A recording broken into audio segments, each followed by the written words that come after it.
How you guys doing? So I'm in front of the computer this time, not in the garage, obviously, and I'll go over this environment here. This was made in Unreal Engine 4.18, and it is a Condo environment I created, and a lot of people were asking how, like, some of the workflows and stuff that I used to create all this. So what I'll be going over is the scene environment and looking at some of the specific things. I'll jump into tools such as SolidWorks for how a lot of this stuff was created. Like, a lot of these items were not created in stuff like Maya. Instead, they were created in a CAD tool called SolidWorks. And we'll look at that stuff, and I'll just show the general workflow of how I got to the end result here. So this is going to be like a high-level overview of creating this environment. I'm not going to go over the very basics of all this stuff. It's best for you to probably look at that stuff elsewhere and get comfortable with using Unreal Engine before you venture into some of this other stuff.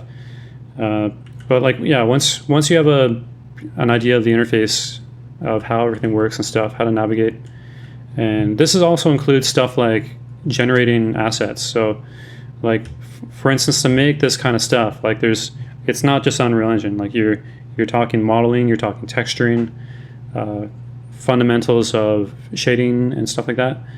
So getting a good all-around picture of how everything works is kind of necessary for watching this. So obviously this is Unreal Engine 4 and not Unreal Engine 5, so you don't get stuff like Nanite and Lumen and a lot of the other improvements that have been made to Unreal Engine to make it look much more realistic. So, like, everything in this scene is static lit, and so you can't move stuff like chairs. So, like, for instance, if I move this chair here, you'll see that the lighting that's been baked, let me pop that back. The lighting that's baked, like, obviously you can't move anything like doors and stuff. So if I want to swing this door open, let me turn off all that. So that's one limitation of the scene. But regardless, you can still get really good results. You can still get reflections and stuff. Let me hide all that. So over here, if I bring the camera low to the table, you can see, like, the reflections. I'll show how all that stuff works. So step one for how I did all this was to create the empty environment. So, like, your walls, your ceiling, your floor. This also includes all the other things like the trim. So, like, stuff like trim here, it's very important to make it make it look realistic. So that takes a while, just making an empty room. All those little details, that improves the look of things. Stuff like doors, hinges, and stuff. Yeah, after that, you start working on the lighting, get your basic lighting down. In this case, I'm using a light probe, and I found this online. I actually did take a light probe. I generated my own light probe from the Condo roof, but obviously for the video, I didn't want to put that in like this one, because I'm gonna put online. I didn't want people to know exactly where I lived and stuff. So, so once you got some meshes for an empty room, and this includes stuff like the texturing. So, like, if I open this wall here, let me open this up. There we go. And look at the UVs. It's been a long time since I've seen this. Look at this scene. So we have UV channel 0 and 1, and I believe UV channel 0 is the channel I use for mapping my textures on and working that way, and then channel 1 is used for automatic light map baking. And you can see how close, I don't know if I can zoom in, no I can't. You can see how close the meshes are from one another, and when you're doing light mask baking, it'll automatically determine that stuff for you. Let me close this down. So after that, you got an empty room. You're going to want to look at lighting. So if I turn on lighting only, so this is the baked lighting. This has got no texture stuff happening. This is just light mask baking. And you want to work with figuring out how to get an overall lighting of the scene, as well as working on the reflections. So if I turn on the reflections here, this represents the reflections that all of the textures, all the shaders are using for their lighting models. So a lot of these things are box reflections. Let me see if I can grab one of these things. So I turn that on and see if I can move it. So that's a box reflection. And generally every single one of these rooms, let me turn off this stuff again. There we go. So I don't know if you'll be able to see this, but every room is a box, and it makes sense to have box reflections. And other than that, some of the surfaces, such as tables, let's see if I can select this one. There. So this is a planar reflection, and planar reflections give you much higher quality reflections, but they're limited in they're limited on a plane. So in this case, I'm hitting all the countertops, so the island, and let me go back to lit. So I'm hitting the island here and countertop over here, and this gives me the nice reflections that you can see if I go down here. So nice high quality reflections. And yeah, so lighting reflections, the core things, because anything that's metallic, it's very important to have that stuff looking correctly. And stuff like over here, these kind of reflections, like this is all just working off of that stuff. Jumping back into the reflections here, you can kind of see, like, here's the highlights of that room that's been baked. And let me get there we go. So if I look at, there's the highlight, and jump back into reflections, you can see how, that's the highlight here. Same for all this stuff. So for all the shaders in Unreal Engine, they use PBR materials, PBR shaders, and I will show you what that looks like here. So for instance, this oven, load that up. So all the shaders for most of the things in the scene follow this kind of setup, where you have your base color, and then you have an ORM shader, an ORM texture, which is occlusion, roughness, metallic. So we have ambient occlusion, and then we have, on the green channel, we have roughness, and then metallic.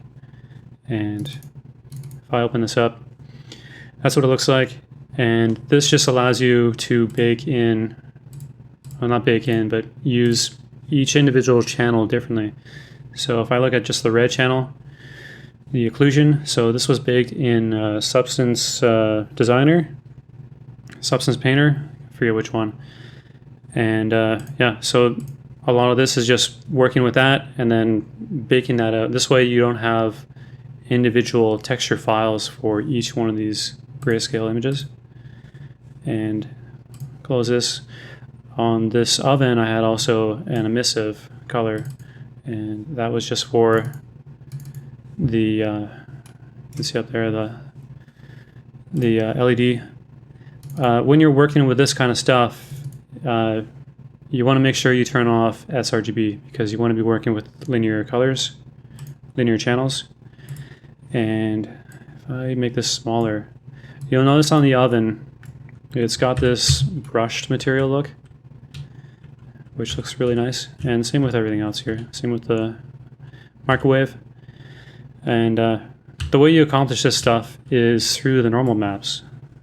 So if you look at this, and I look at the more normal map, you'll see that what it is kind of like a bit of noise that's been stretched out and overlaid onto the normals. And this will just break up that stuff and you'll get this nice little effect where it looks like it's like a brush material, and from a distance it works out really good. Another thing I'm completely missing on the brushed metallic look is if you can kind of see it more on this fridge here. You see how it kind of wraps, the normals kind of wrap around, and like they don't really follow the flat surface. And that is because I'm applying a cylindrical, sort of like a cylindrical normal map to these surfaces. So if I look up this microwave, and yeah, this one you can see it a lot easier. So you see how like it's like a gradient, and it looks like as if this would be the gradient of a cylinder, and that's what it was. And you can accomplish this stuff with Substance Designer by like Substance Designer is very much like a node-based tool for building up textures. It's very powerful.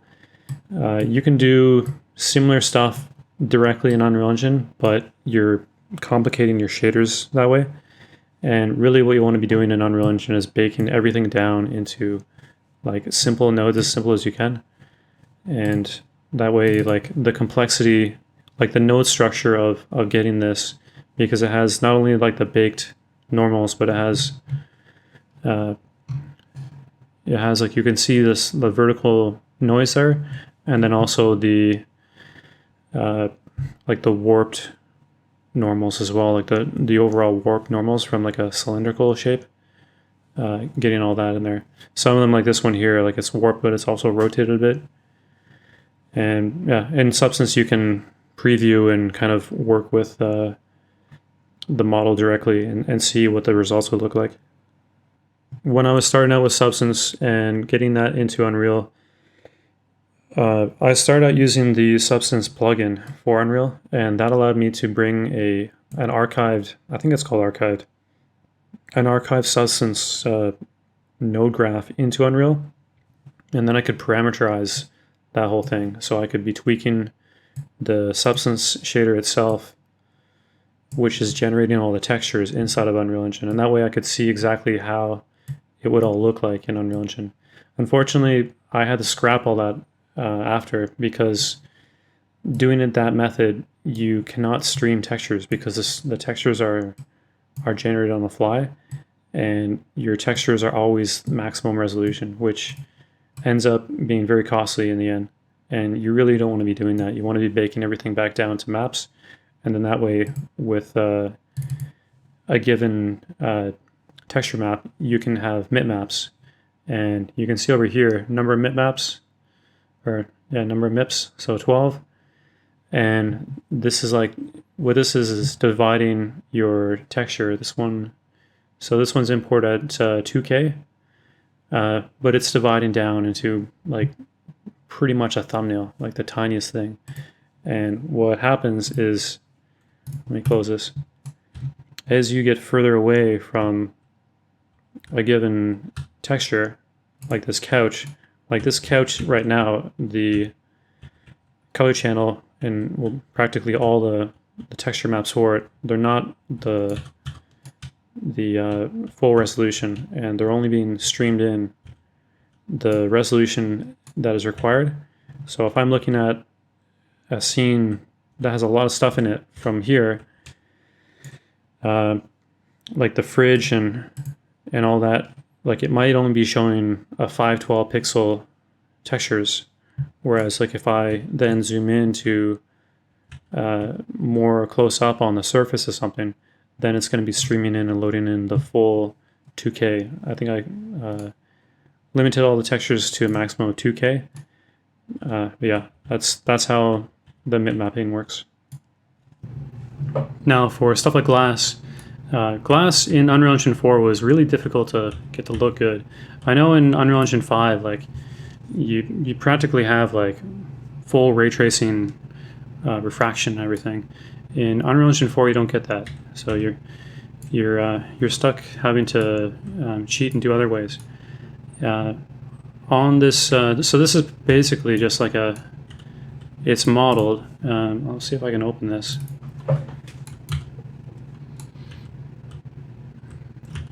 So it has a bit of a bevel on it, and I believe I also used vertex colors as well to see how the edge of it here, turn that off, how it's a lot more green here. So that's just blending a vertex color.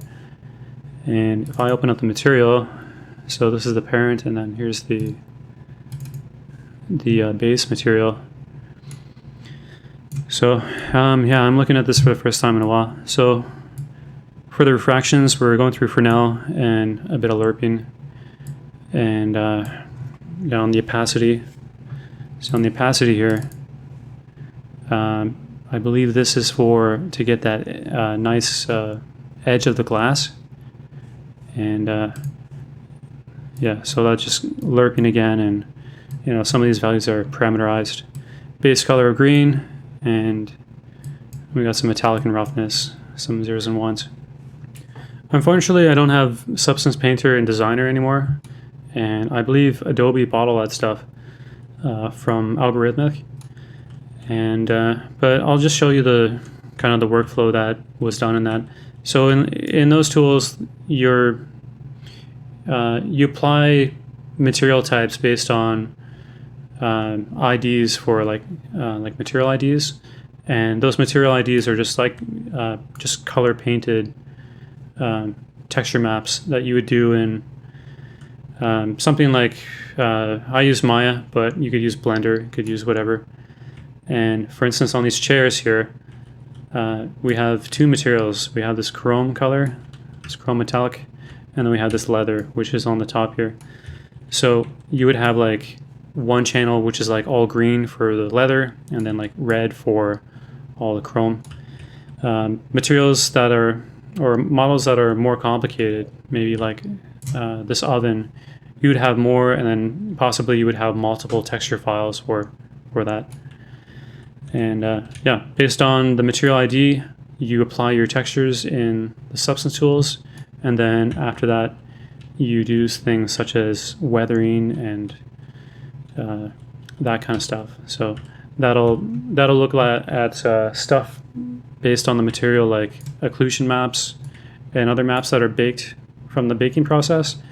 And you can get stuff like, you see how it gets kind of like dirtier here because it's kind of occluded more, and stuff like the top of this leather is weathered because the normal, the global normal is downwards, kind of weathering the tops of everything, and you get stuff like that.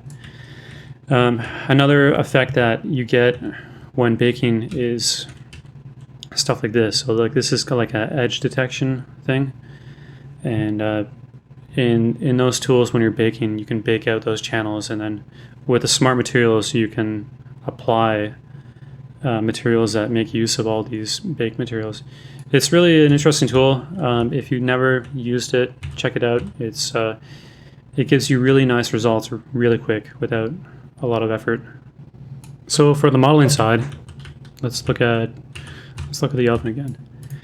So this oven was modeled in SolidWorks, and then the high resolution models were then taken out of SolidWorks into Maya, and then inside of Maya I make the low resolution gaming model. What I export out of SolidWorks is a very high resolution model of everything, and that everything is a solid body, and you don't work with meshes. So let me jump over to that tool, and I'll show you what that looks like. So inside of SolidWorks, this is the oven. On the left side here, you can see all of the features that were used to make this, and it's an interesting kind of way of modeling stuff.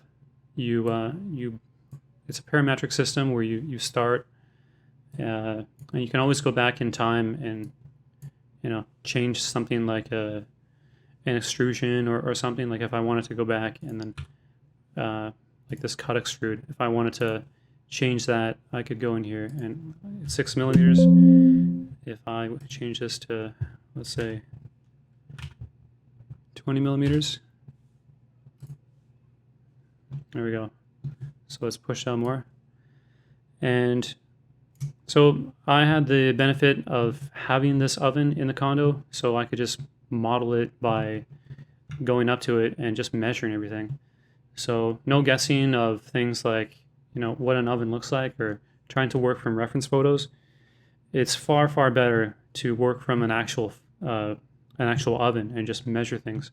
So obviously getting fundamental dimensions, but then also trying to figure out stuff like bevels and stuff like this. Like you can just go in and kind of measure with some calipers and figure out roughly what some of these surface features come out to be. And like if you were to model something like this from just memory, like you might, especially like a door handle, like we all know what a door handle looks like, but if you were to model one and then looked at one that was like an actual door handle, you'll probably see that some of the things like how much it sticks out or other things such as that are off quite a lot that you wouldn't have thought of. Here's some other objects like the bar stool.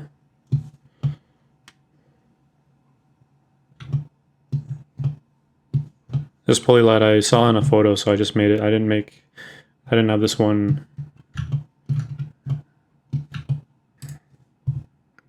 Some of them like the kitchen faucet here. So like the meshing that would be on this part here, this was not modeled, so this was done in Substance. A lot of like high fidelity kind of geometric things, even stuff like this where like it's indented, you don't necessarily have to model that stuff. You can just like paint that in on the normal map. Here's the microwave, just a big box. There's that metal table. So this piece here. So yeah, so we got the two pieces of wood, and then that's the metal.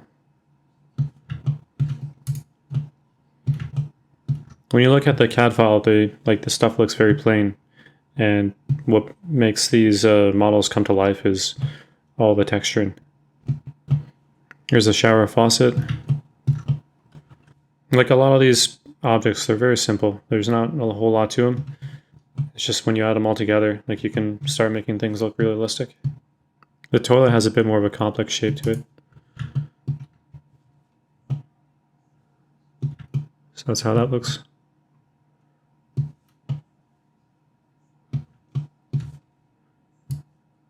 And if we look at the sketch of this,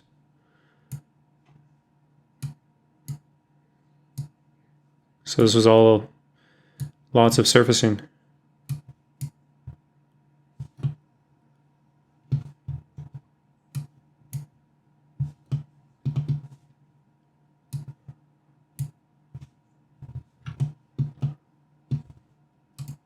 The Chesterfield couch and chair, those ones I modeled from reference photos, and in order to make those I had to make some base pieces of mesh.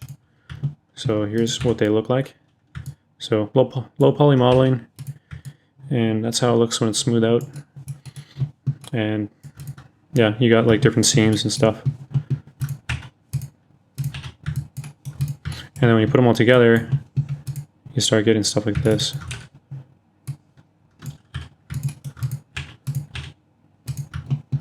So that's what that looks like when it's all smoothed out.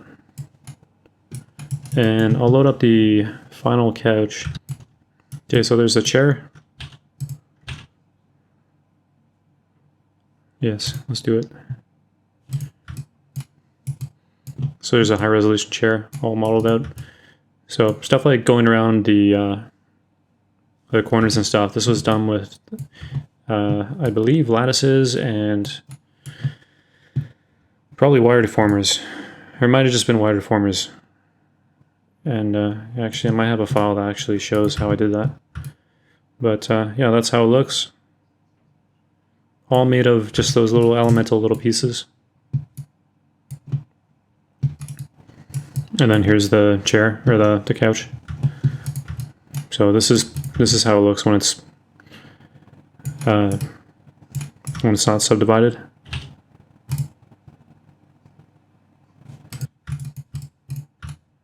This chair might have UVs. Yeah, so that's how those look. Not sure what these things are.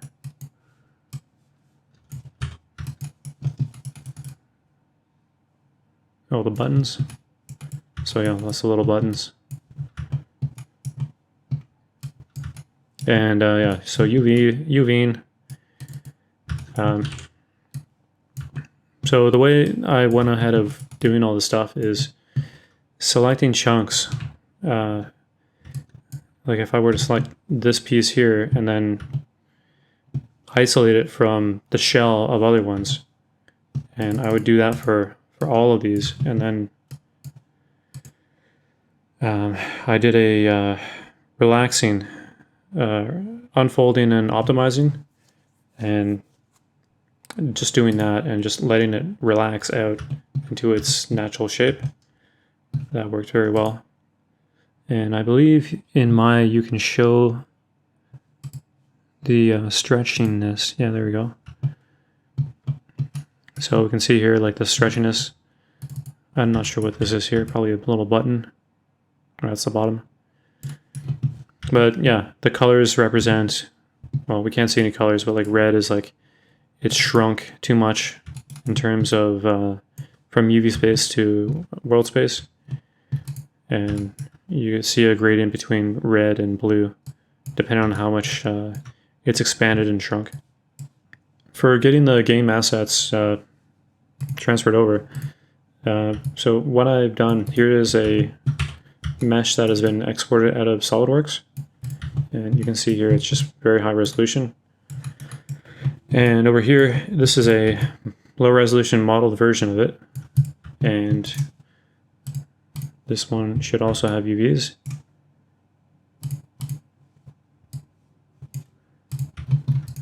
And after you have your high and low, you bake the stuff like the normal map and stuff onto, like, well, you bake a whole bunch of maps from the high resolution version onto the low resolution version.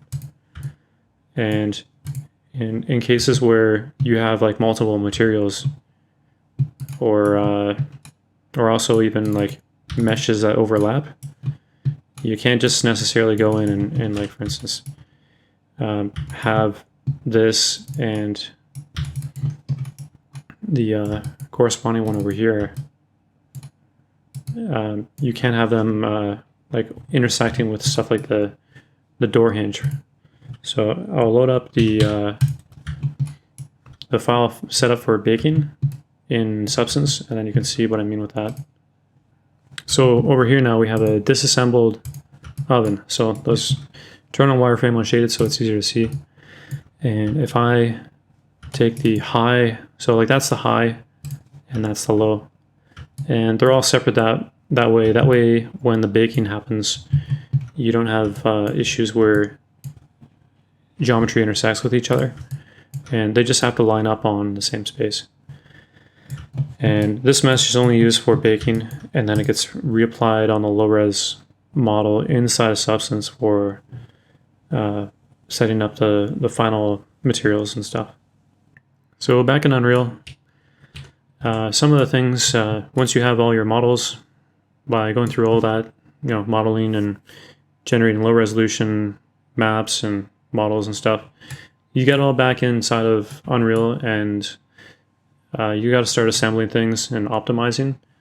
So this scene was designed to run for VR and be very optimized, because on the Oculus Rift that I made this for, you have to hit a minimum of 90 FPS. So and I wanted to run it on a laptop too. So some things like LODs. So if I show, so we can see some of the LODs showing up, And these are just low resolution versions of the model that Unreal Engine can pretty much generate for you. It looks like a lot of them are not working. Like I know the chairs, they had LODs, and some of the kitchen appliances, I think all of those had LODs as well. It looks like they're not showing up in the latest or the last version of Unreal Engine 4. Another thing is light map density. So here is the density for the light maps. And what this is, if I go to lighting only, so all the lighting, all the shadows, the resolution of all of this is dependent on the resolution of that map.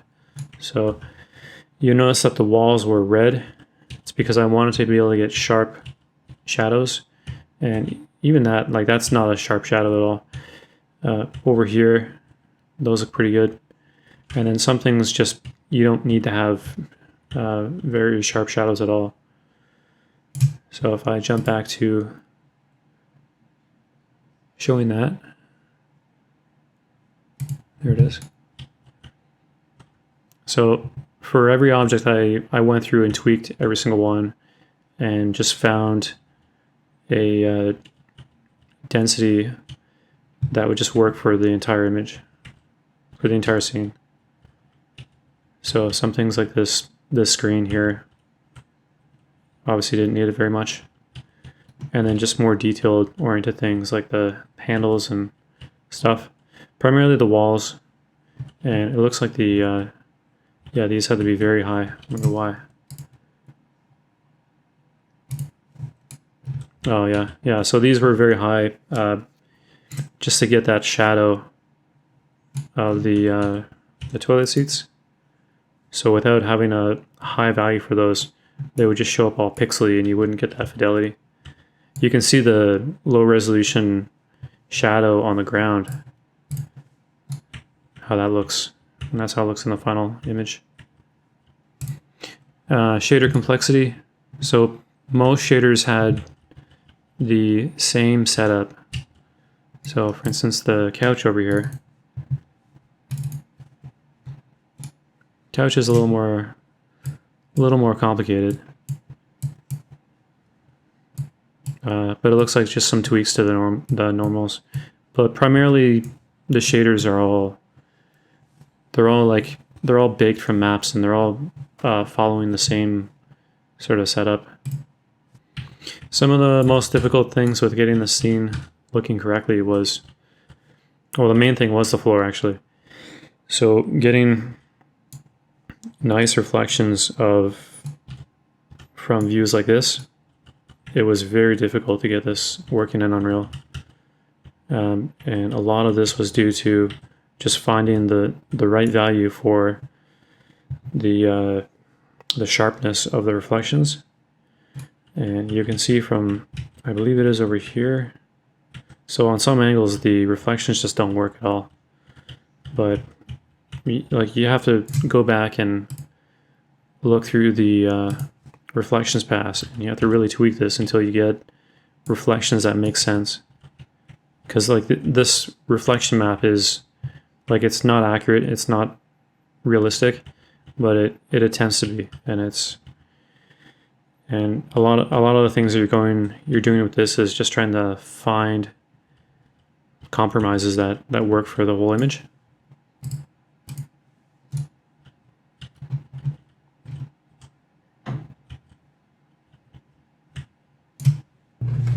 So I'm going to end the video here. A lot of the stuff is kind of obsolete now because of Unreal Engine 5, but also quite a lot of it, like the generation of assets and stuff, is still very applicable today. But yeah, I hope you guys like this video, and yeah, if you have any questions, there's probably just countless stuff I've missed with this. I could probably, like if I thought about it, I'd probably go on for like an hour more on all kinds of stuff. But if you have any questions about specific things in the scene, just drop them down in the comments and I'll try and answer everything I can. And I'll end it here, and I'll see you guys in the next video.